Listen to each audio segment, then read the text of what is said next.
sa Solus Christus, and ako po personally sobra excited sa subject matter na ito dahil if not one of the greatest or pinakapaboritong topic, this subject matter is very near and dear sa aking personal Christian walk. Isa sa mga kadahilanan kung bakit natin pinapaniwalaan o pinangahawakan yung katuruan ng sufficiency ni Christ. Christ alone ay dahil sa aspeto na ito ng kanyang ministeryo, person and work of Christ. Who Christ is and what He has done, and we would even dare say what He is doing and what He continues to do for us. And siguro, maaring ito yung first time na mapapakinggan ito ng ilan sa mga makapakinig ng post-lecture recording natin. And there may even be this natural aversion or maaring allergic reaction sa salita na pagiging pari, your priesthood, especially sa ating evangelical brothers. Pero I would argue na ang konsepto ng pagkapari ay in a sense, though hijacked ng Roman Catholic institution, ay isang biblical na konsepto. At ito yung pag-aaralan natin this morning. Before po tayo magpatuloy, humingi po muna tayo ng tulong sa Panginoon as we study itong importanteng aspeto, if not of isolated importance. I would put it in a category of utmost importance sa kung anong ginawa ni Kristo para sa atin. Let's pray. We thank you, Father, sa araw na ito. We thank you for your safekeeping at sa pagdadala sa amin sa pananambahan, and we can not ask for anything more kundi niyo pong gabay sa amin sa aming pong pag-aaral, and I would concede ang aking kahinaan sa inyong harapan. Nonetheless, I pray na sa magitan ng simpleng presentation namin, even as an introduction to what your Christ, your Son, has done for us, nawa magkaroon po kami ng better understanding and insight sa kung sino si Kristo at kung anong kanyang ginawa para sa amin na inyong mga tinubos, because we pray this in Jesus' name. Amen. So bilang umpisa or panimula ng ating pong pag-aaral this morning, gusto pong magbasa panaglitan out of a physical Bible. Medyo challenged po tayo dito sa paggamit na physical Bible dahil sa ventilation natin. We're thankful to God na sa kabila ng challenge and struggle natin sa location, meron pa rin tayong komportableng lugar kung saan po tayo nakapanambahan. So bilang preliminary, gusto mag-umpisa sa Hebrews chapter 4, verse 14 hanggang 16.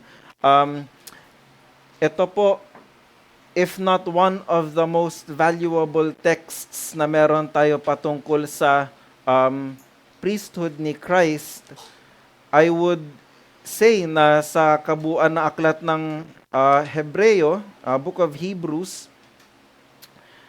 isa po ito sa mga nagbibigay ng mas relational and personal insight sa priesthood ni Christ. Kaya sinabi dun sa Hebrews 4, verse 14 hanggang 16, babasahin ko sa Legacy Standard.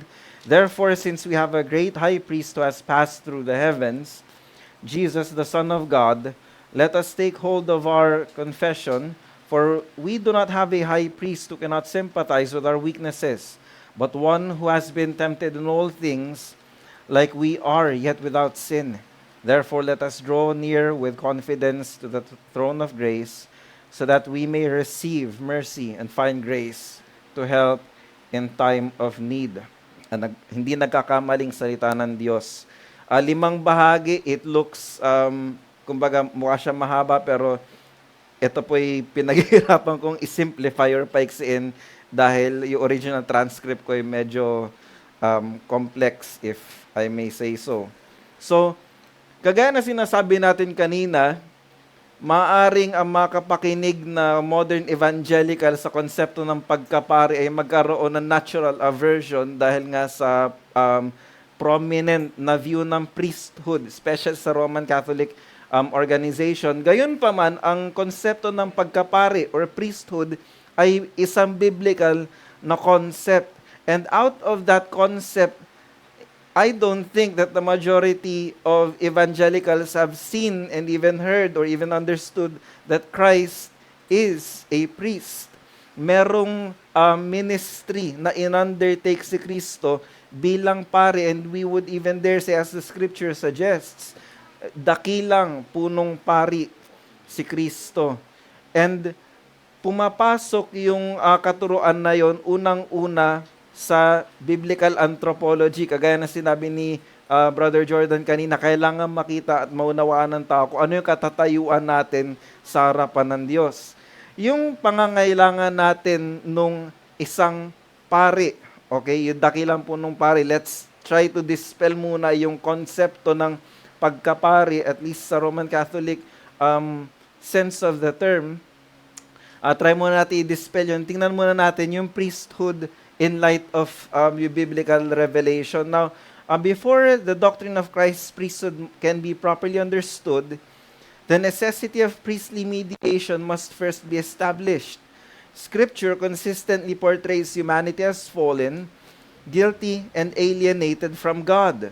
The problem between God and man is not merely experiential but judicial, requiring reconciliation grounded in divine justice. Dahil ang tao, by nature ay makasalanan, hindi po tayo makakalapit sa Diyos, and no one in their default state can come before God and make amends with Him.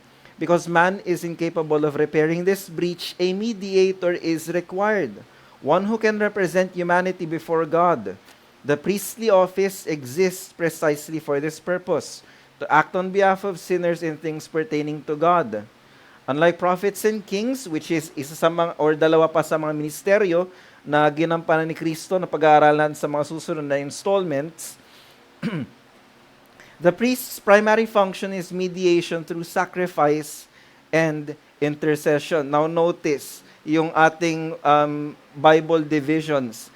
3/4 of our entire canon ay based, kumbaga, Old Testament.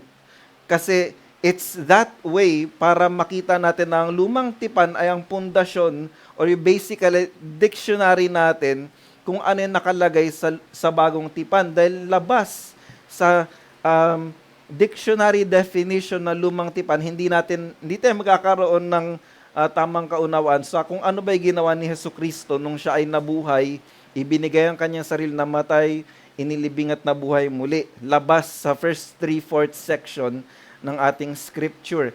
Kaya nga dun sa systematic theology ni Louis Berkhoff, binigyan niya ng definition yung priesthood as one divinely appointed to represent men before God, emphasizing that access to God is not self-generated but mediated through divinely instituted office. Napakandang insight nito, which is kailangan natin biglang pagbulay-bulayin yung implication nung katuruan na ito. Now, key texts po natin is nasa Job chapter 9 verse 32 and 33. Pakibasa po doon, and then I'll move forward with the next two verses. So Job chapter 9 verse 32 and 33.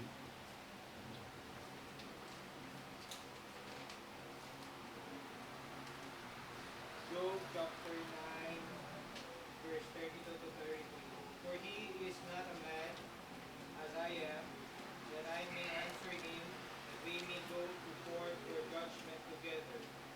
There is no adjudicator between us, who may lay his hand upon us.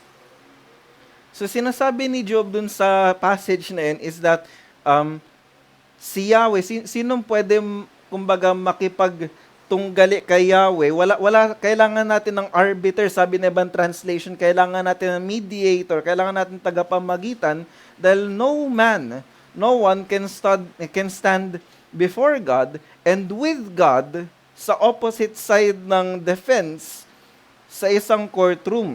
Kaya doon pumapasok yung necessity ng tagapamagitan. Sabi na Hebrews chapter 5 verse 1, for every high priest, continuation pala to by the way nung buong text, if meron kayong paragraph Bibles, I think sa ESVs, hindi siya naka-isolate, no?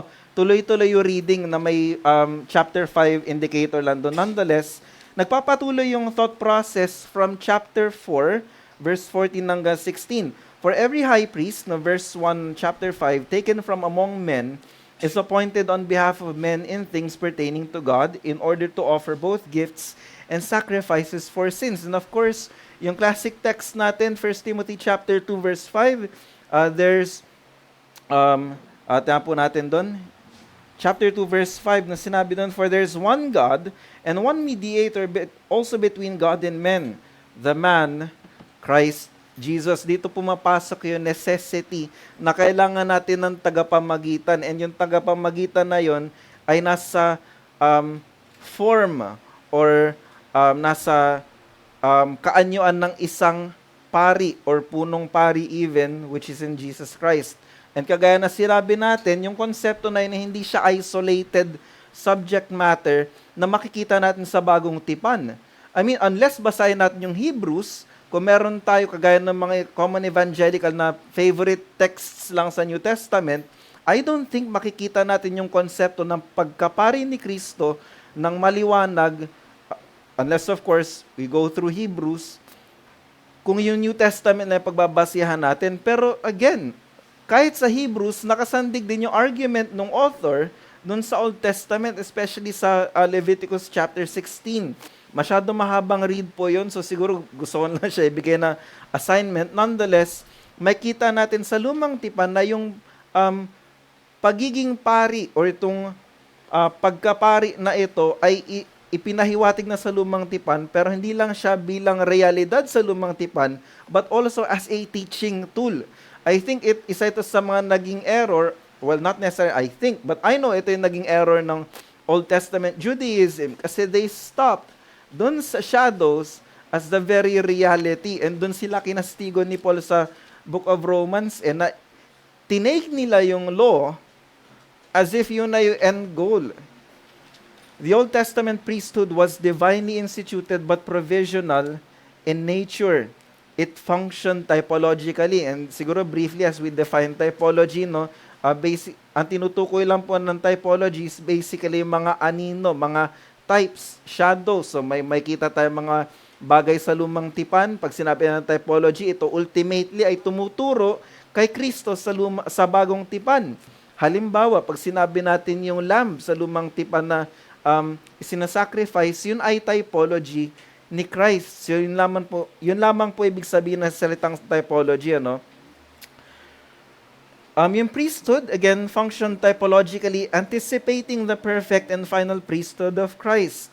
Yung aklat na Hebreo explicitly identifies the Mosaic system as a shadow of things to come. Makikita natin yung sa chapter 10, verses 1 hanggang 4. A central expression of this typology is found dun sa Leviticus 16, kagaya na sinabi natin dun sa tinatawag na Day of Atonement, isang yearly observance kung saan yung high priest nila ay naghahanda hindi lang ng sacrifice, kundi yung kanyang sarili din sa pag-aalay ng sacrifice on behalf of God's people. The high priest first offered sacrifice for his own sins before entering the most holy place, revealing the inherent weakness of the Aaronic priesthood. The ritual involving the two goats, one slain, one sent away, tinatawag na scapegoat, signified both propitiation and expiation, the satisfaction of divine justice and removal of sin. So, present siya sa Book of Leviticus chapter 16. Siguro kung pwede mo magbigay ng assignment, I would highly recommend na basahin yung buong chapter 16 Leviticus as, kumbaga, a callback or foundation dun sa subject matter na ito. And one thing na na-realize ko as I was going through my Bibles, yung Thompson Chain reference, nakalagay sa kanya footnote, kumbaga, if you want to understand Hebrews, read Leviticus. No? So napagandang, kumbaga, practical tip from a Bible that I owned. These repeated sacrifices demonstrated the inability of the Old Covenant system to remove sin definitively. Their continual repetition testified to the need for a greater final priestly work. Kagaya no na-observe ni Louis Berkov na yung entire Old Testament priesthood was intentionally prophetic and pedagogical. Ibig sabihin, while it is prophetic, it points to Christ ultimately sa New Covenant, pedagogical in a sense na ito ay teaching tool, no? Na as they observe, this teaches yung observants and yung subjects ng sacrifice of a greater reality that is to come. Ito ay ultimately tumuturo na, again, going back sa sinabi natin kanina, yung Old Testament sacrifices, it is repetitive. And it points to a greater and more efficacious reality dun sa once for all sacrifice ni Christ. And dito tayo dadako sa third section, which is si Kristo bilang yung perfect and even yung great high priest. Isa to, dito nag-overlap yung naging lesson natin nakaraan, which is yung hypostatic union and yung incarnation. Dito pumapasok yun eh. Dahil for Christ to be our great high priest, He needs to assume a human form, a human nature. And to piggyback dun sa sinabi ni Brother Jordan kanina sa sermon niya, God cannot bleed. And I think that's one of the many reasons kung bakit kailangan pa ng INC na gumamit ng isang exclusive translation to justify Acts 20:28 na Church of Christ. Kasi si Christ kaya dumugo eh. Yung Diyos hindi. I have no problem affirming both texts, by the way, because I believe that Christ is God. Yung humanity ni Christ, of course, priesthood requires true human nature. A priest must represent those on whose behalf he ministers, and therefore the Son of God assumed full humanity in the incarnation, yung pagkakatawang tao ng Diyos. I would like to believe at this stage we do not have to argue for the deity of Christ. I like to believe yung intro natin sa deity ni Christ was pretty well made, pero pwede pa nating bigyan ng fuller treatment yun in the future. Sabi ni John Flavel na apart from true humanity, Christ could neither suffer nor die as a substitute for sinners. Hebrews emphasizes this solidarity, yung pakikipag-isa, yung pag-identify ni Christ along with the people of God, declaring that Christ partook of flesh and blood in order to become a merciful and faithful high priest. And I think that's what really strikes me dun sa text na binasa natin sa Hebrews chapter 4, verse 14 hanggang 16. This is the reason why not only is Christ a qualified high priest, He can sympathize with us. In deity ni Christ, of course, this is a no-brainer. The efficacy of Christ's priestly work rests upon the infinite dignity of His person. Sino si Kristo? Ang Diyos na nagkatawang tao. We argued previously na efficacious and of infinite nature yung sacrifice ni Christ because this is the sacrifice of God Himself. Because the mediator is the eternal Son of God, His sacrifice possesses infinite value and sufficiency. Kaya sinabi din ni John Flavel na only one who is truly God could give infinite worth to the atonement. Berkov similarly argues that the merit of Christ's work derives from divine nature of the mediator. Kaya minarapat kong gamitin yung systematic theology ni Berkov dito, and I would even say na napagandang libro libro ni John Flavel na Christ in His Threefold Office as a material dito sa subject matter na ito. Even yung sinlessness ni Christ is one of the things that makes yung priesthood ni Christ as perfect. Unlike the Levitical priest, Christ required no sacrifice for Himself. Nakita natin kanina briefly as we passed or as we brushed through Leviticus 16, isa sa mga personal preparations na kailangang gawin nung great high priest. Okay, hindi lang basta-basta layman priest, kundi yung great high priest is that hindi lang yung cleansing, yung baptism, yung washings na ginagawa niya prior, kundi kailangan niya rin mag-offer ng sacrifice na para sa sarili niya, para sa paglilinis niya, before siya makapag-offer ng sacrifice para sa mga tao ng Diyos at humarap sa Panginoon. Christ did not have to do that kasi wala siyang sin with which He would need a sacrifice for. Berkov argues Hebrews explicitly contrasts Christ with Aaronic priest in this regard. So kung titignan natin yung Old Testament priesthood, andun yung Levitical, yung Aaronic priesthood, versus dun sa Hebrews, which ang thesis ng Book of Hebrews is yung greatness or yung pagiging superior ni Christ anything or versus anything and everything that pertains to the old covenant. Natingnan natin in detail yung priestly work ni Christ. Yung once for all sacrifice ni Christ. Christ's priesthood is unique in that he is both priest and sacrifice. And going back sa sinabi natin kanina, hindi lang siya hindi nangangailangan ng sacrifice para sa sarili niya, but that he's not just the sacrificer, but the sacrifice itself. Siya na yung priest, siya pa yung lamb. He does not offer another, but offers himself in substitution for sinners. Berkov states that the atoning value of Christ's sacrifice rests on the dignity of his person, making his offering fully sufficient and final. Kaya kung titignan natin, balik tayo sa lumang tipan. Isa sa mga qualifications ng iaalay na tupa ay dapat spotless, walang blemish, walang kapansanan, walang sakit whatsoever. And anything that, kumbaga, violates either one of these qualifications, hindi na pwede yung tupa na yan o yung hayop na yun na ialay. Disqualified agad. And that even points dun sa typological significance ng Old Covenant sacrifices na dapat spotless, blameless, perfect yung iaalay. And that reality points to Christ ultimately kasi si Christ ay sinless. Hebrews emphasizes the finality of this work. Christ entered the heavenly sanctuary with His own blood and accomplished eternal redemption, not requiring repetition. Ginamit ko itong illustration na ito sa aking Bible typography lesson sa RBCM, pero meron po bang pwedeng magbasa ng Hebrews chapter 9, verse 26 hanggang sa end ng chapter 9, please?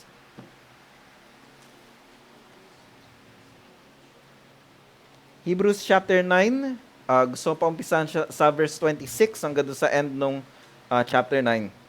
Hebrews chapter 9, verse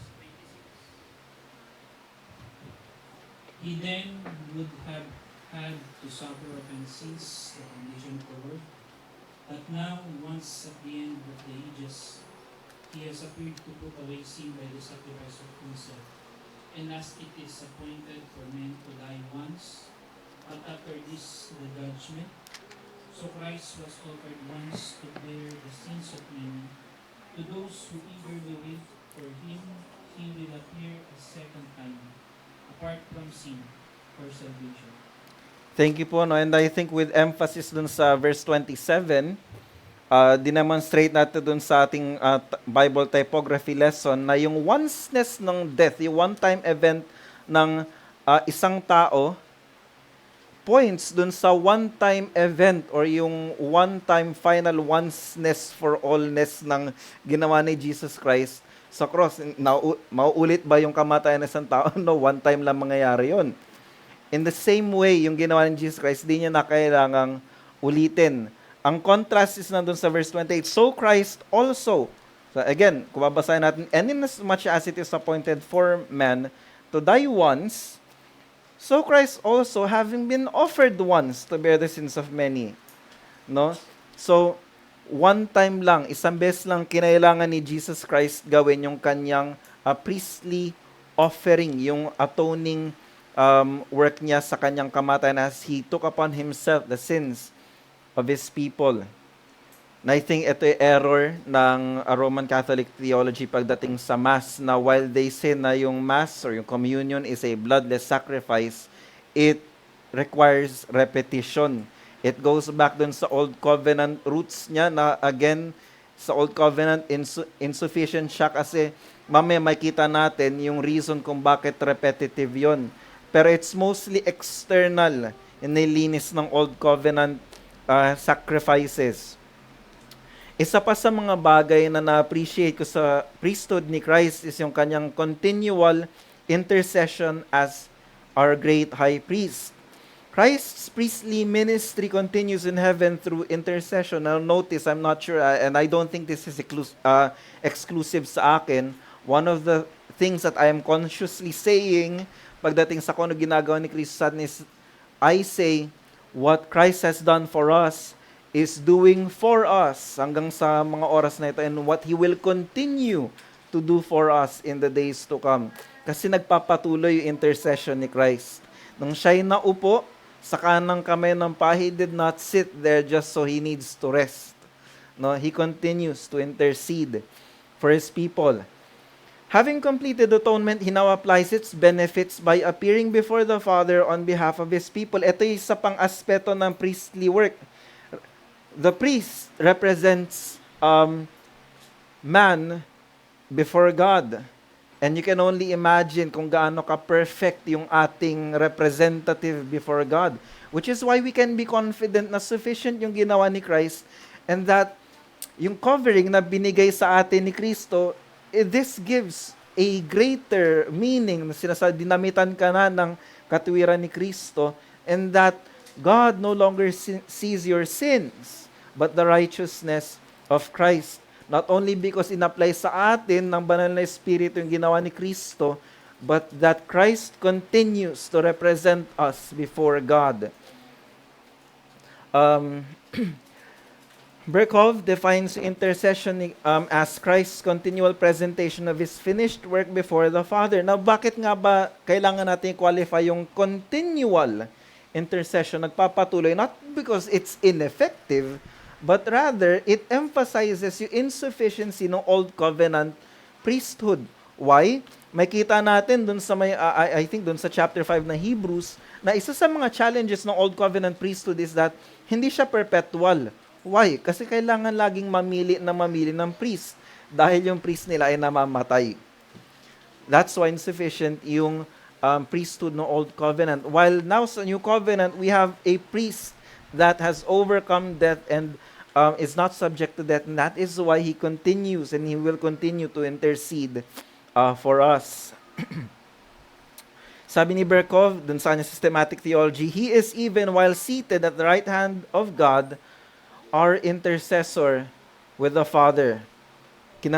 Kinarify pa further ni Berkov na itong intercession na ito ay hindi hiwalay, hindi siya isolated sa atoning work ni Christ, but its continuation and yung application. And similar din yung observation ni John Flavel doon, na sinabi niya na Christ's intercession is the virtual continuation of His offering once made on earth. Makita natin yun sa Hebrews chapter 7 verse 25. Sinabi na He is able to save to the uttermost or completely. What do we mean by completely? Completely. Comprehensive yung ginawa ni Kristo para sa atin. 1 John chapter 2 verse 1, malapit na pumunta si Kuya Jordan doon sa kanyang preaching series, pero briefly gusto kong may magbasa nung 1 John chapter 2 verse 1.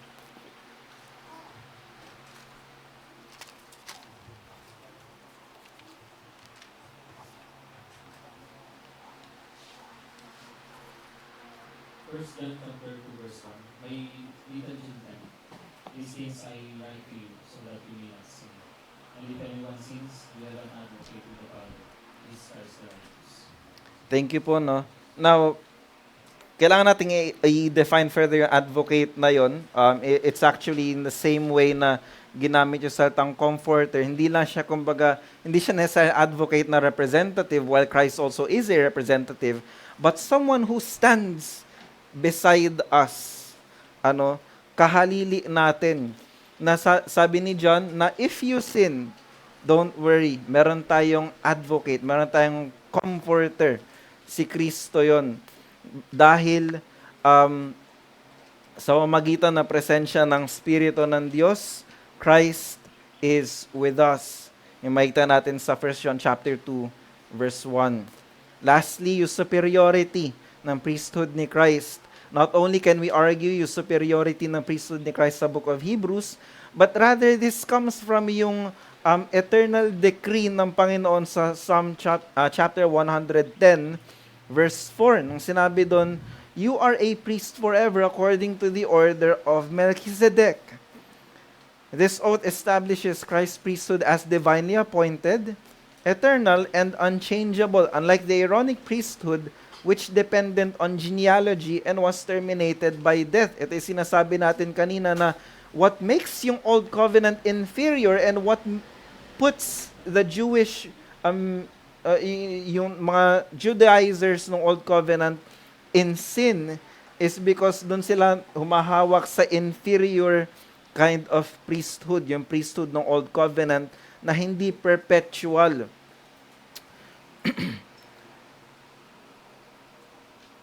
So, unlike yung Aaronic priesthood which depended on genealogy and was terminated by death, Christ's priesthood is confirmed by divine oath. And notice yung character that is linked dito sa oath na ito, someone who was only mentioned once and never again dun sa book of Genesis. Melchizedek uniquely unites kingship and priesthood. Kung babalikan natin yung narrative na yun sa Genesis, he is both priest of the high God or the most high God and the king of Salem or Shalom sa Hebrew. It's the king of peace. And it is only fitting that we see Christ's priesthood being under the order of Melchizedek's priesthood. Dahil Melchizedek is not only a priest, but also a king. Isa na naman typological illustration na si Christ ay, kumbaga siya ay tinuturo ni Melchizedek, o kay Kristo tumuturo yung character ni Melchizedek doon sa Old Testament, sa Genesis. Berkov notes that divine oath guarantees the permanence and superiority of Christ's mediatorial office. Now, brief summary lang ng superiority ni Christ. This is a contrast between Christ and yung Old Testament priesthood. Of course, we were able to argue na Christ is sinless. We all believe that. And yung Aaronic priests ng Old Covenant were sinful. Kaya nga nila kailangan mag-alay ng tupa para sa kanilang sarili before yung kanilang pag-aalay ng sacrifices for the people of God. Christ lives forever. Yung Old Covenant priests ay limited by death or mortality. Christ offered himself. Yung mga Old Covenant priests, they have to offer animals. Si Christ entered yung heavenly sanctuary, samantalang yung priest offered or entered yung earthly sanctuary, which is yung tabernacle. While it is glorious sa loob, it pales in comparison dun sa heavenly sanctuary ni Christ. Christ secured eternal redemption. They achieved temporary cleansing. And isa sa mga light bulb moments ko sa sermon series ni Brother Ezek sa Hebrews is that external lang yung ginagawang cleansing nung offerings na ginagawa nila sa Old Covenant.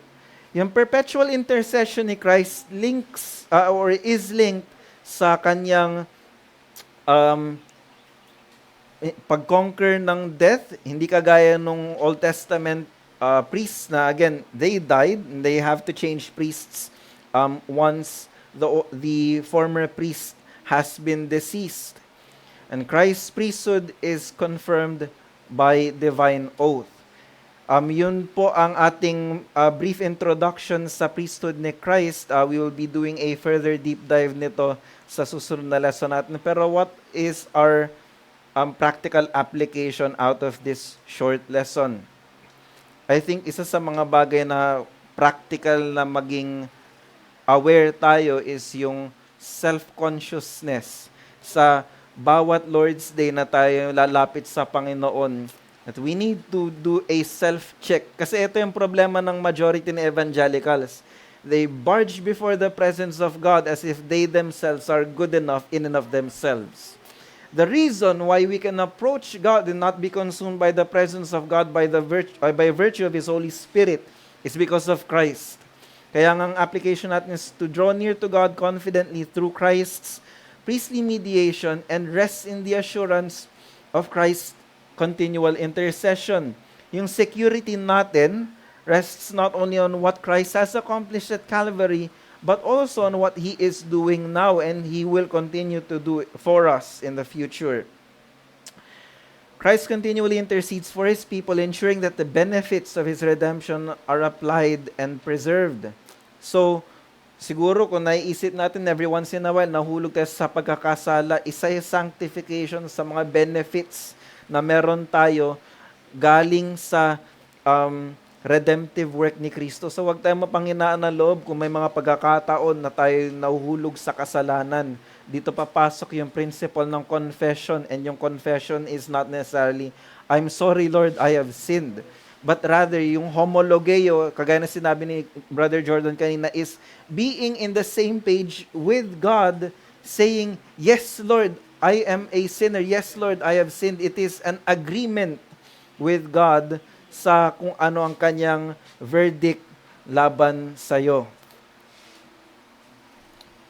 Even when believers stumble, they're not abandoned because we have an advocate before the Father. When burdened by sin, weakness, or failure, run toward Christ rather than away from Him. Yung access natin sa Panginoon is secured by a perfect priest who continually represents you before the Father. And I think this is what is sad sa evangelical community na sometimes they don't feel like coming to church kasi sa tingin nila hindi sila katanggap-tanggap sa Panginoon. Why? Siguro lumalapit ka sa Panginoon on your own, not considering that Christ is with you and not going back to what Christ has done for you and what Christ is doing continually for you. So all the more kung ikaw nadi-discourage na mag-church dahil ikaw ay nalugmok sa kasalanan, draw near to God with confidence, kagaya ng binasa natin sa Hebrews chapter 4 kanina. Ecclesiastically, proclaim Christ alone as the sufficient mediator and Savior. Again, ito yung contention natin sa Roman Catholic institution.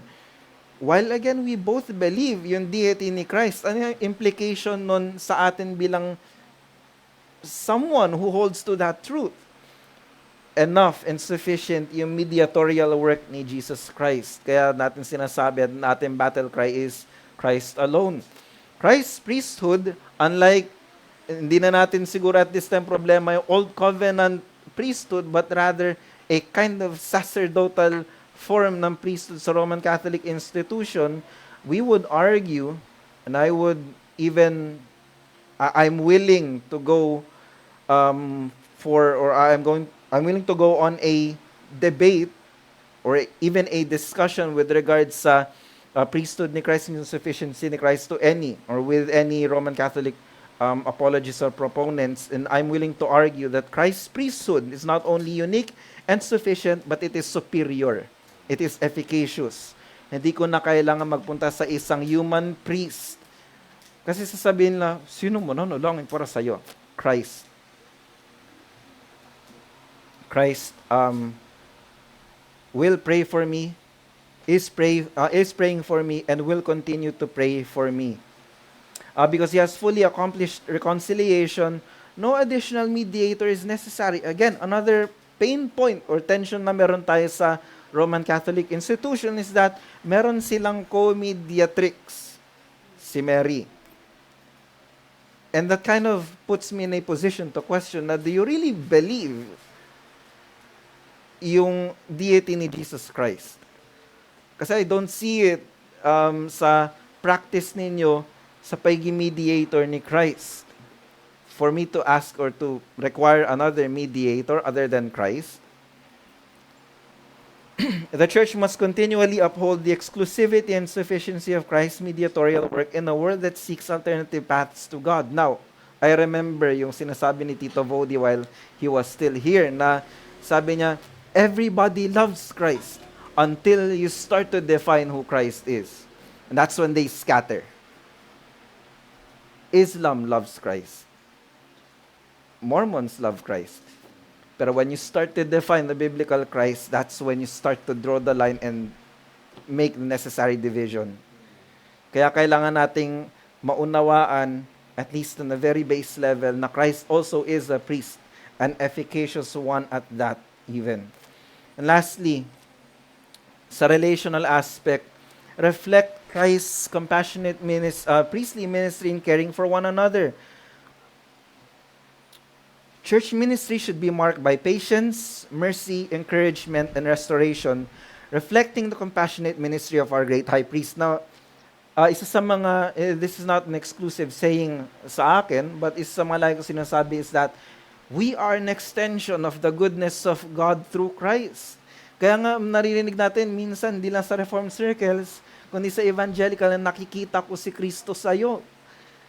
And yun yung reflection nung compassionate priestly ministry ni Christ. Isa sa mga bagay na nag-struggle ako is to really sympathize. Not necessarily, I don't want to sympathize, but to truly understand the gravity of yung pinagdadaanan ng isang kapatid. Even my own biological sister has gone through, I don't know what. Pero sabi ko sa kanya, May, alam mo, hindi ko alam, and I will not even dare say naiintindihan kita. Pero here's one thing I know. Christ understands. Christ is able to sympathize with with these people, and if sa tingin natin, no, Christ does not answer prayers every once in a while. I think one of the greatest answers ng ating panalangin from Christ is that we have a brother or sister that listens to us as a physical representation of the Christ who listens. Kaya nga ang ganda nung sinabi ni Robert McShane na if I know that Christ is praying for me in the next room, okay na yan, wala na alalahanin. And yun yung beauty ng priesthood ni Christ. And sa simple na introduction na ito, we'll be doing a deep dive sa susunod pagdating sa intercession, yung session ni Christ sa presence ng Kanya. And that is Solus Christus, and yung priesthood ni Christ. So willing tayo mag-entertain at least 2 to 3 questions